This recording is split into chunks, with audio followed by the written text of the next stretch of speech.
Assalamualaikum warahmatullahi wabarakatuh. Kembali lagi di channel Santri NU kedua ya. Oke teman-teman, kali ini saya akan mengajak teman-teman untuk mengaji kitab, yaitu kitab I'anatut Thalibin. Kita akan membaca suatu kisah dari sahabat Nabi, yang mana sahabat Nabi ini bisa membuat Rasulullah itu menangis akan ceritanya ya. Jadi sahabat Nabi ini bernama Abu Dujanah ya. Ini teman-teman kalau nyari kitab ini nyari ibarat ini atau kisah ini, silakan cek di kitab I'anatut Thalibin juz 3. Tepatnya di halaman 293 untuk cetakan Beirut atau DKI ya. Untuk yang cetakan lokal itu 202 ya. Oke teman-teman, bismillahirrahmanirrahim ya. Karena fi zamanin Nabi rajulun yuqalu lahu Abu Dujanah. Bahwasannya dikisahkan di zamannya Nabi ini ada sahabat Nabi seorang laki-laki yang namanya itu Abu Dujanah ya. Fakana idza shallal fajra kharaja musta'jilan wala yasbiru hatta yasma'a du'a an-nabi ya. Bahwasannya ketika jadi Abu Dujanah ini untuk sholat subuh itu sangat terjaga ya, dianya itu ikut sholat jamaah bersama Rasul. Jadi ketika sholat subuh bersama Rasul ya, lalu Abu Dujanah ini tergesa-gesa ya, dan tidak sabar ya, ingin meninggalkan ya. Jadi ketika sudah sholat ini Abu Dujanah ini segera kembali ke rumah ya, dan dia tidak menunggu doanya Kanjeng Nabi ya, tidak menunggu doanya Nabi ya. Jadi dianya langsung mau pulang ya. Faqala lahu yauman alaisa laka ilallahi hajatun ya. Bahasanya suatu hari Abu Dujanah ini ditanyakan oleh Nabi, apakah kamu ini tidak punya hajat kepada Allah, tidak punya kebutuhan kepada Allah. Lalu Abu Dujanah ini menjawab bala ya. Faqala ya falam la takifu hatta tasma'ad du'a ya. Maka kenapa engkau tidak menunggu sampai sampai doa ya, dipanjatkannya doa ya. Maka lalu Abu Dujanah ini berkata, berilah kepadaku suatu alasan ya Rasulullah. Intinya jadi Abu Dujanah ini ingin menyampaikan alasannya itu apa ya. Jadi izinkan Abu Dujanah ini menyampaikan suatu alasan ya. Jadi Abu Dujanah ini ketika selesai sholat jamaah bersama Rasul, dia cepat-cepat tergesa-gesa ya, meninggalkan tempat segera pulang ke rumahnya ya. Jadi kejadian ini bukan hanya satu kali, sering ya. Akhirnya Nabi itu bertanya kenapa ya. Akhirnya si Abu Dujanah ini mempunyai alasan ya, li udrun ya Rasulullah, aku ini punya alasan ya Rasulullah ya. Jadi memiliki udur ya. Lalu ditanyakan oleh Nabi, apa udurmu ya? Lalu dijawab oleh Abu Dujanah, sesungguhnya rumahku ya Rasulullah ya, sesungguhnya rumahku ini berdekatan atau berdampingan dengan rumah seorang laki-laki ya. Yang mana seorang laki-laki tersebut ya, di depan rumahnya itu terdapat pohon kurma ya. Yang mana pohon kurma ini menjulang ke sekitar depan rumahnya daripada Abu Dujanah ya. Jadi mungkin yang namanya pohon itu kan bercabang teman-teman ya. Jadi dari cabang atau dari tangkai dahan pohonnya itu menjulang ke depan rumah daripada Abu Dujanah ya. Ketika tertiup angin di malam hari, maka pohon daripada pohon kurma itu buah kurmanya itu berjatuhan di depan rumah daripada Abu Dujanah ya.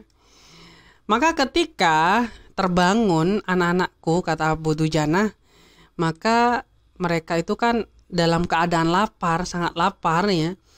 Maka ketika dia menemukan sesuatu, apalagi pohon kurma, menemukan pohon kurma, maka dia akan memakannya katanya. Jadi seperti itu. Maka oleh sebab itu Abu Dujanah ini sebelum terbangunnya mereka, Abu Dujanah ini bersegera untuk pulang, yang mana dianya itu rencana mengumpulkan sesuatu atau mengumpulkan buah yang terjatuh daripada pohon kurma tersebut. Lalu dibawa dan dikembalikan kepada si pemilik pohon kurma, yaitu orang laki-laki yang ada di samping rumahnya. Nah, jadi Abu Dujana ini bercerita kepada Rasul ya, ketika aku ini melihat anakku di suatu hari, yang mana dianya itu meletakkan ya buah kurmanya ini di mulutnya, ya artinya mau dimakan ya.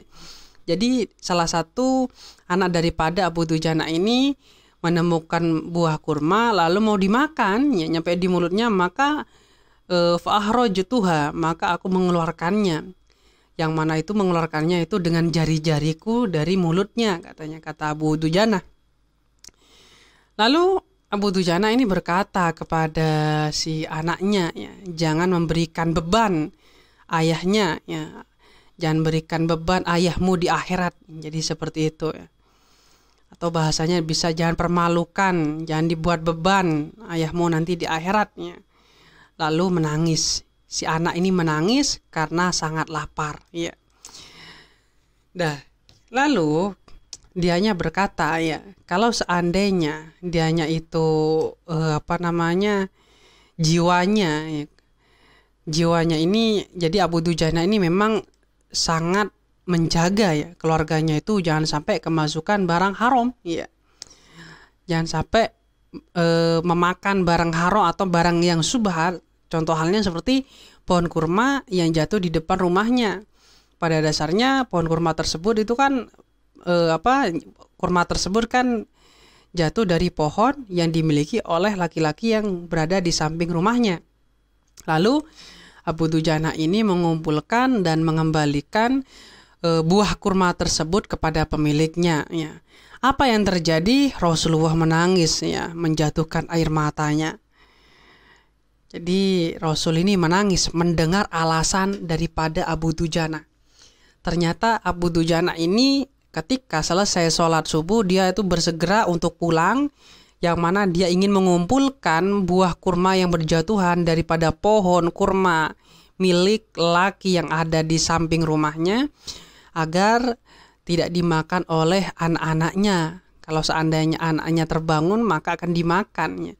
Jadi sangat menjaganya Abu Dujana ini terhadap anaknya daripada barang-barang yang syubhat ya, seperti itu. Lalu Rasul ini bertanya ya, ingin bertanya kepada si pemilik pohon kurma ya.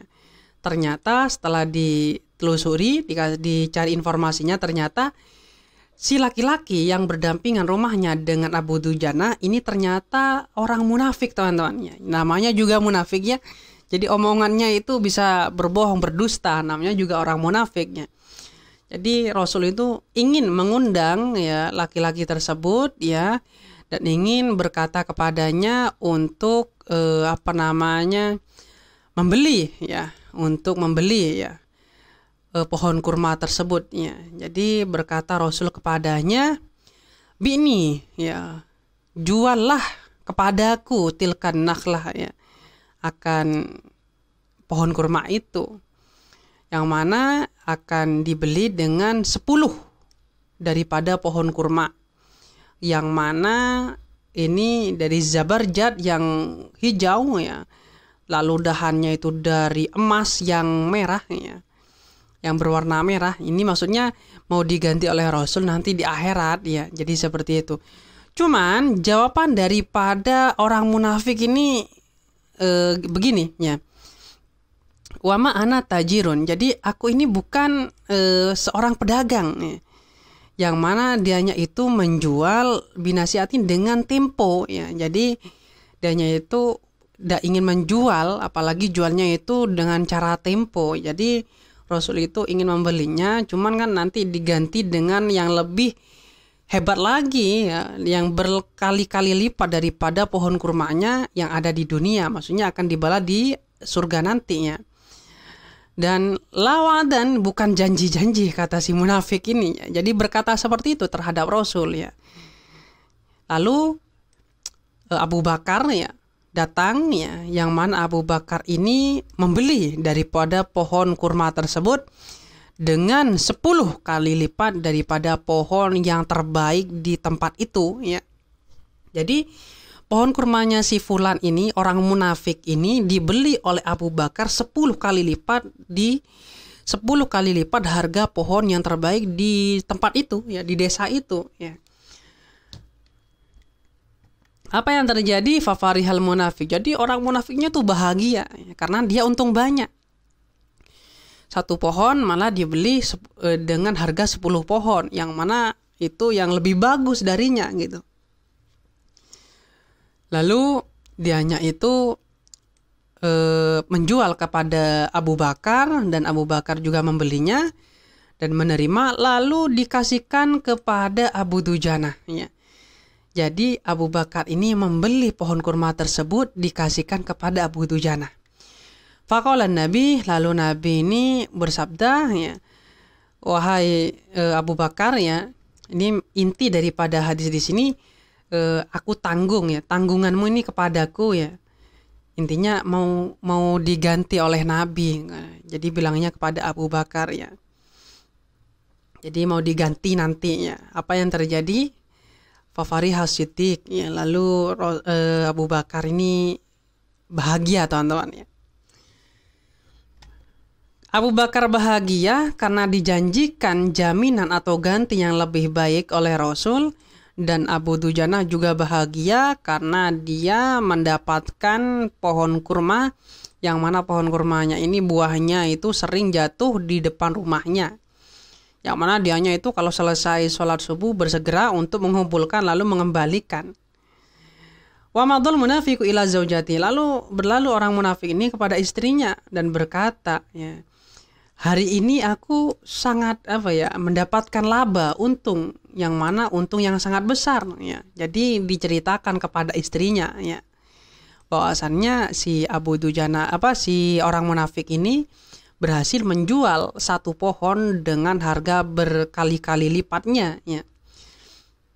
Lalu si munafik ini bercerita kepada si istrinya ya. Akhirnya istrinya juga bahagia ya.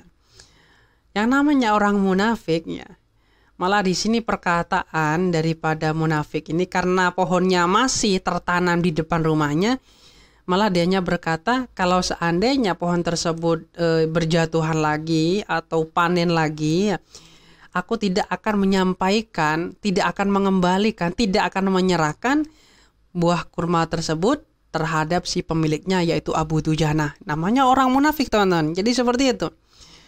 Jadi sudah dibeli, malah dianya masih ingin bermain licik gitu loh. Kalau seandainya berbuah atau jatuh ya tidak usah dikembalikan, dia mau diambil sendiri. Ya. Ini yang kalau bahasa Maduranya itu karpatibi gitu. Padahal sudah bukan punyanya, tapi milik Abu Dujana. Nah, ketika sudah negosiasi, sudah dibelinya pohon kurma tersebut, dikabarkan kepada istrinya oleh orang munafik, akhirnya bermalam ya, maksudnya tidur di malam hari, pagi-pagi di waktu pagi, tiba-tiba pohon kurmanya yang awalnya itu tertanam di depan rumah daripada orang munafik, tiba-tiba berpindah teman-teman dengan izin Allah. Berpindah di posisi pas depannya daripada rumah Abu Dujana. Ya. Yang mana ya, di depan rumah orang munafik ini seakan-akan tidak ada apa-apa. Jadi tanahnya itu rata. Kalau seandainya mindah pohon itu kan digali dulu kan ya, digali, dan pasti galiannya itu akan kelihatan lah ya, akan di sekitarnya itu akan kayak sudah dipacul atau digali, itu ada bekas-bekasnya. Ada ini depannya orang munafik, rumahnya ya, pohon kurmanya yang awalnya itu kan tumbuh di sana, keesokan harinya sudah berpindah pas di depan rumah daripada Abu Dujana ya. Dan ini termasuk wahadhi mu'jizatu sayyidina. Ini adalah salah satu mukjizatnya baginda Nabi Muhammad sallallahu alaihi wasallam. Jadi orang munafik ini kaget, heran. Cuman ditinggal satu malam saja, ditinggal tidur, tiba-tiba pohonnya berpindah di depan rumah daripada Abu Dujana. Ya, jadi seperti itu. Dan di depan rumah orang munafik seakan-akan tidak ada apa-apa. Jadi tanahnya itu rata ya. Kalau seandainya pohon itu kan dipindah ya, pindah ke satu tempat ke tempat yang lain, itu kan ada apa ya, ada bekas, ada sisa galian. Itu tidak ada rata ya.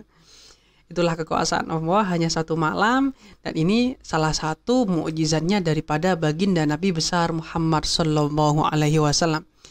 Jadi seperti itu. Jadi apa yang kita bisa ambil hikmah dari cerita tersebut? Intinya keluarga kita jangan sampai kemasukan barang-barang yang subhat, yang haram apalagi. Jadi seperti itu. Karena itu akan memberikan balasan yang luar biasa ya. Bukan hanya di dunia, namun di akhirat juga kalau seandainya kemasukan badan kita itu dengan makanan yang haram ya. Jadi seperti itu. Ini adalah kisah yang inspiratif ya, kisah yang sangat mengharukan juga ya. Karena Nabi di sini menangis ya mendengar alasan daripada Abu Dujana itu tergesa-gesa setelah melaksanakan sholat subuh berjamaah ya. Oke, mungkin sekian videonya. Kurang lebihnya saya mohon maaf, mungkin ada tutur kata yang kurang berkenan ya, atau kurang tepat ya, tapi inti daripada cerita tersebut yang sudah tadi saya sampaikan. Dan di sini cerita ini itu berada di kitab I'anatut Thalibin juz 3. Oke, sekian videonya. Assalamualaikum warahmatullahi wabarakatuh.